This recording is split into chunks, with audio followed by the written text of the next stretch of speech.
Twelfth class, good morning. आज हम chapter 4 की रिवीजन करेंगे जो कि है इंडिया की फॉरेन पॉलिसी। इसको दो पार्ट में हम रिवाइज करेंगे। एक तो इंडिया की फॉरेन पॉलिसी के बारे में और दूसरा जो हमारा है हम पढ़ेंगे न्यूक्लियर पॉलिसी के बारे में। आज का लेक्चर जो है वो फॉरेन पॉलिसी के बारे में है, भारत की विदेशी नीति। अब यहाँ पे सबसे पहले किसी भी कंट्री की जो फॉरेन पॉलिसी डिसाइड होती है वो होती है इंटरनेशनल कॉन्टेक्स्ट में।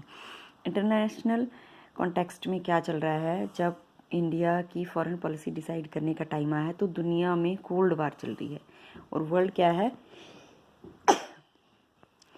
वर्ल्ड टू पार्ट्स में डिवाइडेड है, टू ब्लॉक्स में डिवाइडेड है। और सेकंड क्या है कि बहुत सारे कंट्रीज़ हैं जो अभी अभी कॉलोनिज़म से इंडिपेंडेंट हुए हैं।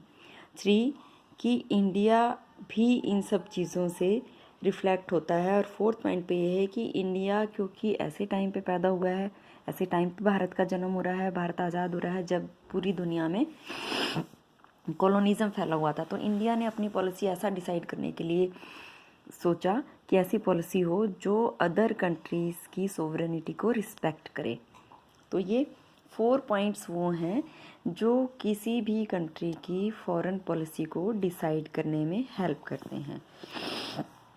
तो किसी भी कंट्री की फॉरेन पॉलिसी जब डिसाइड होती है तो उसके डोमेस्टिक अफेयर्स और उसके इंटरनल और एक्सटर्नल दोनों ही, इंटरनेशनल अफेयर्स भी और आपके जो है डोमेस्टिक अफेयर्स भी मैटर करते हैं कि आपकी विदेशी नीति क्या होगी, दुनिया में क्या चल रहा है और आपके देश में क्या चल रहा है। इन दोनों फैक्टर्स को ध्यान में रखते हुए हम डिसाइड करते हैं कि फॉरेन पॉलिसी हमारी कैसी होगी जिससे देश के अंदरूनी हालात भी ठीक रहे और देश के दूसरे देशों के साथ संबंध भी अच्छे हो जाएं।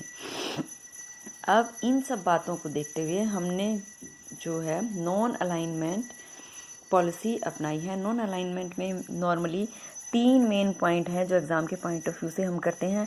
सबसे पहला हमारा है नेहरू का क्या रोल रहा इसमें, फिर है डिस्टेंस फ्रॉम टू ब्लॉक्स और अफ्रो एशियन यूनिटी। ये आपका ट्री है और इसको आपने एज इट इज़ ध्यान से याद करना है क्योंकि आगे यही पॉइंट आगे जाके खुलते जाएंगे। अब हम सबसे पहले फॉरेन पॉलिसी में नेहरू का रोल पढ़ेंगे। 1946 से लेके और 64 तक नेहरू ने एक इम्पोर्टेंट रोल इंडिया की पॉलिटी में निभाया है। उनके 3 मेन डायमेंशंस थे फॉरेन पॉलिसी को लेके। सबसे पहले ये था कि उन्होंने जो हार्ड अर्न हमारी सोवरेनिटी है वो बनी रहे। सेकेंडली कि इंटरनेशनल जो है प्रोटेक्ट टेरिटोरियल इंटीग्रिटी। जब इंडिया आज़ाद हुआ, भारत आज़ाद हुआ तो भारत के 2 टुकड़े हो गए थे, एक भारत और एक पाकिस्तान। अब जवाहरलाल नेहरू ये चाहते थे कि इंडिया की जो इंटीग्रिटी है, जो उसकी एकता है, यूनिटी है, वो बनी रहे, इसमें से और पार्ट ना हो। तो फॉरेन पॉलिसी इस तरीके से डिसाइड की जाए। और थर्ड जो मेन ऑब्जेक्टिव था वो था इकोनॉमिक ग्रोथ। और इकोनॉमिक ग्रोथ क्योंकि इंडिया बिल्कुल ही अंडर डेवलप्ड कंट्री था तो उसे सभी देशों की मदद चाहिए थी अपने आप को ग्रो करने के लिए। ऐसी सिचुएशन में हम किसी भी कंट्री को अपना दुश्मन नहीं बना सकते, किसी भी एक ब्लॉक में जाके दूसरे ब्लॉक को हम नाराज़ नहीं कर सकते थे। तो ये, और दूसरी बात ये है कि नेहरू का रोल इसलिए भी है इसमें क्योंकि नेहरू फाउंडिंग मेंबर में से एक थे जिन्होंने फाउंडेशन रखी नैम की। 5 मेन कंट्रीज़ थे जिनमें से इंडिया भी फाउंडिंग मेंबर में से एक है। 5 कंट्री थे, घाना, इजिप्ट, इंडोनेशिया, यूगोस्लाविया और इंडिया। इन 5 कंट्रीज़ ने मिलके एक नया संगठन बनाया था नॉन अलाइनमेंट, और इसलिए नेहरू का रोल भी काफ़ी इम्पोर्टेंट मानते हैं। नेक्स्ट हमारा जो पॉइंट था, सेकंड पॉइंट, वो था डिस्टेंस फ्रॉम टू ब्लॉक्स। आपको ये जो हेडिंग्स दिए हैं ये मैंने एक लेसन प्लान के तरीके से बनाया है कि मेन पॉइंट्स आपको याद रहें कि क्या क्या बातें हैं। बाकी तो आपको एनसीईआरटी थोरोली पढ़नी ही पढ़नी है। अब इसमें इंडिया की फॉरेन पॉलिसी जब डिसाइड हुई है, जब हमारे पास ये मुद्दा है कि हम स्वतंत्र हो चुके हैं, आज़ाद हो चुके हैं, तो कैसे अपना विदेशों के साथ संबंध रखेंगे। उस टाइम में दुनिया 2 ब्लॉक्स में बटी हुई है। फर्स्ट चैप्टर जो आपकी वर्ल्ड पॉलिटिक्स का है, उसमें फर्स्ट चैप्टर में ये था कि 2 ब्लॉक्स दुनिया में बन गए हैं, 2 गुट बन गए हैं, जिनमें से एक को अमेरिका लीड करता है और दूसरे को यूएसएसआर। और ये एक सैन्य संगठन थे। नाटो था और वारसा पैक्ट था। नाटो था नॉर्थ अटलांटिक ट्रीटी ऑर्गेनाइजेशन और वारसा पैक्ट था जो रशिया ने बनाया था। तो भारत ने डिसाइड किया कि हम किसी भी गुट में शामिल नहीं होंगे, किसी भी ब्लॉक में शामिल नहीं होंगे, क्योंकि एक ब्लॉक में शामिल होने का मतलब क्या था, दूसरे से ऑटोमेटिकली दुश्मनी हो जाना।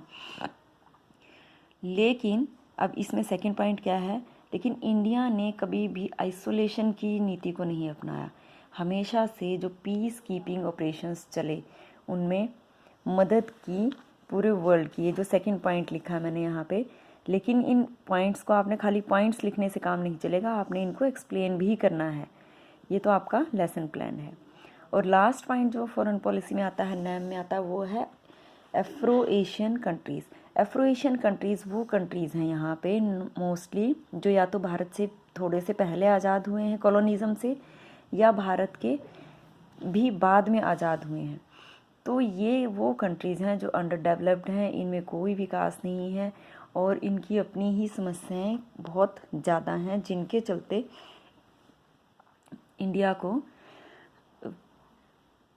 चलते ये सारे कंट्रीज़ एक सी सिचुएशन को फेस करते हुए इनमें एकता स्थापित होगी। और भौगोलिक एकता भी कह सकते हैं। भौगोलिक एकता यानी ये कंट्रीज़ आसपास के कंट्रीज़ थे। तो इन सब ने मिलके पहले बेलग्रेड में, बांडुंग में सम्मेलन हुआ था इनका। उसके बाद बेलग्रेड में 1964 में नैम की स्थापना इन सभी देशों ने मिलके की है। बीच के जो आपके टॉपिक्स हैं वो सीबीएसई की गाइडलाइन के अकॉर्डिंग डिलीट है। इसमें अब आपका बस न्यूक्लियर पॉलिसी बचा है। न्यूक्लियर पॉलिसी हम नेक्स्ट लेक्चर में करेंगे। इस ट्री को मैं फिर से रिमाइंड कराती हूँ, आपने जो ध्यान रखना है उसमें है कि सबसे पहले कि कौन से एलिमेंट हैं जो किसी भी कंट्री की फॉरेन पॉलिसी को डिसाइड करने में सहायक होते हैं। दूसरा जो हमारा पॉइंट है वो ये है कि हमारी नैम में नेहरू का क्या रोल है, क्वेश्चन जो आते हैं तो उसमें आपने रोल में कि नेहरू फाउंडिंग मेंबर्स में से एक थे, दूसरा उनके जो 3 ऑब्जेक्टिव्स थे उन्होंने क्या क्या रोल प्ले किया वो आ जाएगा। फिर हमारा नेक्स्ट जो आएगा वो है कि डिस्टेंस फ्रॉम 2 ब्लॉक्स, दोनों ब्लॉक से दूरी बनाए रखना। और थर्ड में है एफ्रो एशियाई देशों की एकता। अब इंग्लिश मीडियम या हिंदी मीडियम के बच्चे सिर्फ मीडियम ना देखें, क्योंकि आपको एक्सप्लेन मैंने सारा हिंदी में ही किया है और अब जो मैंने ये आपको बता दिया है ये पूरा हिंदी में है। तो इस चैप्टर को आपने रिवाइज करना है।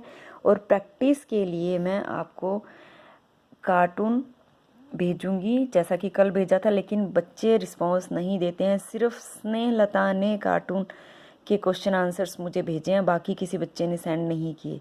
It means you are not interested. और अब मैं सारे कार्टून्स करवाऊंगी क्योंकि एग्ज़ाम में आते हैं। उसके बाद अनसीन पैसेजेस, उसके बाद एक नंबर के क्वेश्चन हम करते जाएंगे, साथ साथ चैप्टर भी रिवाइज करेंगे। तो न्यूक्लियर पॉलिसी हम कल करेंगे।